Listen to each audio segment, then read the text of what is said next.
Bertemu lagi dengan Ustazah Nisa binti Ihsan dalam subjek pendidikan Islam. Mari kita tengok tajuk apa kita nak bincang hari ini, iaitu tajuk memohon kebahagiaan hakiki bidang Al-Quran. Jom kita tengok.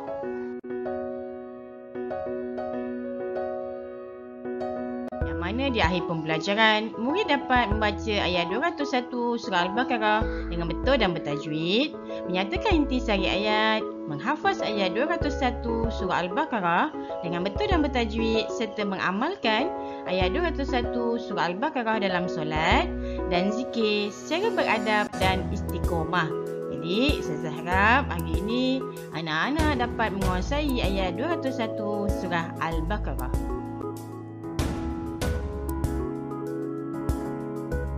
Kita baca sama-sama. A'udzubillahi minasyaitonirrajim. Bismillahirrahmanirrahim. Wa minhum man yaqulu rabbana atina fid dunya hasanah wa fil akhirati hasanah wa qina adzabannar. Maksudnya, dan antara mereka ada yang berdoa dengan berkata, wahai Tuhan kami, berilah kami kebaikan di dunia dan kebaikan di akhirat, dan peliharalah kami daripada azab api neraka.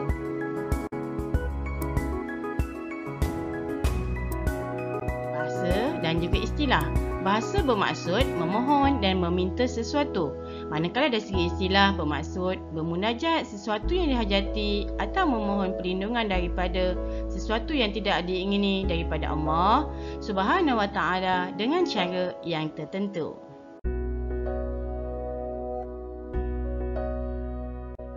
Yang pertama, Allah menyuruh hamba-Nya supaya sentiasa memohon sesuatu hajat kepada Allah Subhanahu wa taala. Dan yang kedua, Allah Subhanahu wa taala mengajar kita supaya memohon kebaikan di dunia dan di akhirat.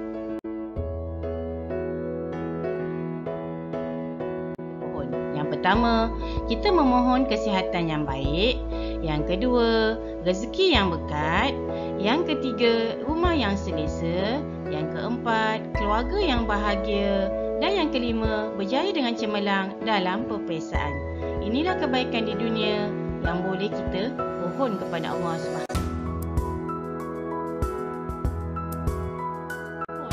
Yang boleh kita pohon. Yang pertama, kita memperoleh keampunan dan keredaan Allah Subhanahu wa taala. Yang kedua, kita memohon terhindar daripada siksa api neraka. Yang ketiga, mendapat ganjaran syurga. Serta yang keempat, kita memohon kepada Allah untuk mendapat syafaat Allah dan juga Rasul-Nya.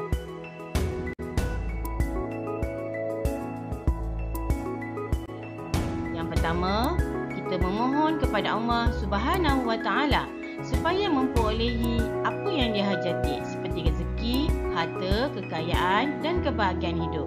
Yang kedua, kita memohon dilindungi oleh Allah Subhanahu wa taala daripada apa yang tidak diingini seperti bala bencana, kemiskinan, kerisauan, musibah dan perkara buruk.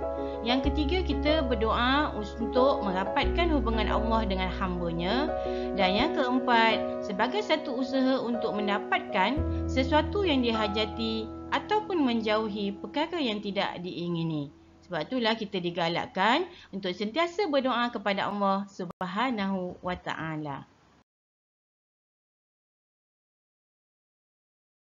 Doa sangat penting dalam kehidupan seorang mukmin. Allah Subhanahu wa taala sentiasa menggalakkan hamba-Nya supaya berdoa kepadanya. Firman Allah dalam surah Al-Mu'min ayat 60. A'udzubillahi minasyaitonirrajim. Bismillahirrahmanirrahim. Wa qala rabbukum ud'uni astajib lakum.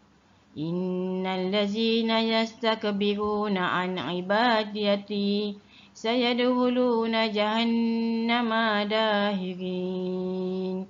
Maksudnya, dan Tuhan kamu berfirman, berdoalah kamu kepadaku, nescaya aku perkenankan doa permohonan kamu. Sesungguhnya, orang-orang yang sombong dan takbur daripada beribadat dan berdoa kepadaku akan masuk neraka Jahannam dalam keadaan hina. Orang yang tidak berdoa kepada Allah dianggap sebagai orang yang sombong. Oleh itu, umat Islam adalah sentiasa berdoa dan beribadat kepadanya.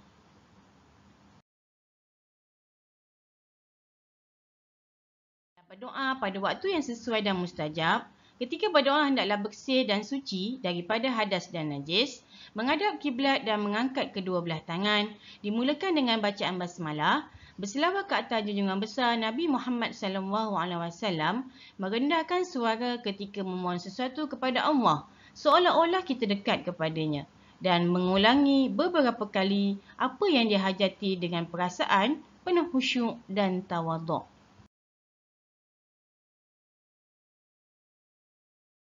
Selepas solat fardu. Yang kedua, ketika hujan lebat. Pada malam Lailatul Qadar, pada hari Jumaat, pada hari Arafah.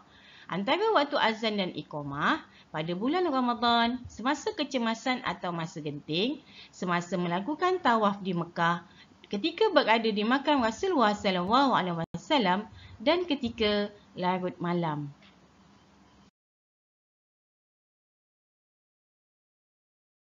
Yang pertama, di dalam Masjidil Haram di Mekah, Masjid Nabawi yang berada di Madinah, Masjidil Aqsa di Palestin, dalam mana-mana masjid, di hadapan Kaabah dan di padang Arafah. Allah Subhanahu Wa Taala. Yang pertama, doa yang dipohon oleh orang kafir, murtad, munafik dan syirik kepada Allah Subhanahu Wa Taala. Yang kedua, doa untuk membinasakan orang lain. Yang ketiga, doa yang dipohon oleh orang yang kekal dalam dosa. Yang keempat, doa yang tidak disertai dengan usaha yang bersungguh-sungguh. Serta doa yang diucap sambil lewa dan tidak bersungguh-sungguh. Kita dapat mendekatkan diri kepada Allah, mengharapkan agar Allah memakbulkan segala usaha dan cita-cita yang baik, mendidik diri agar sabar, cekal dan gigih dalam usaha serta tidak mudah putus asa, dan yang keempat, mendidik individu supaya sentiasa ingat kepada Allah dan sedar kelemahan diri. Ayat 201 surah Al-Baqarah. Yang pertama, umat Islam digalakkan memohon satu hajat hanya kepada Allah Subhanahu Wa Taala kerana Allah Maha Berkuasa memberi dan memakbulkan doa hamba-Nya. Kita perlu membiasakan diri memohon hajat yang baik. Kebaikan di dunia dan akhirat adalah amat perlu kepada manusia. Umat Islam juga dilarang memohon pertolongan selain daripada Allah Subhanahu Wa Taala. Doa adalah senjata orang mukmin. Doa menjadi perisai dan menyelamatkan diri dari perbuatan syirik kepada Allah Subhanahu Wa Taala. Budaya memohon hajat kepada Allah perlu diterapkan dari kecil supaya meyakini hanya Allah Subhanahu Wa Taala sahaja yang mengabulkan doa kita.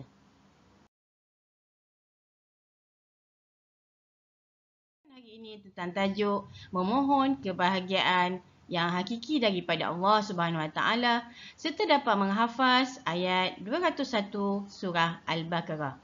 Jangan lupa ya anak-anak, tolong like dan subscribe dan pastikan anak-anak telah menghafal ayat 201 surah Al-Baqarah. Jumpa lagi. Assalamualaikum.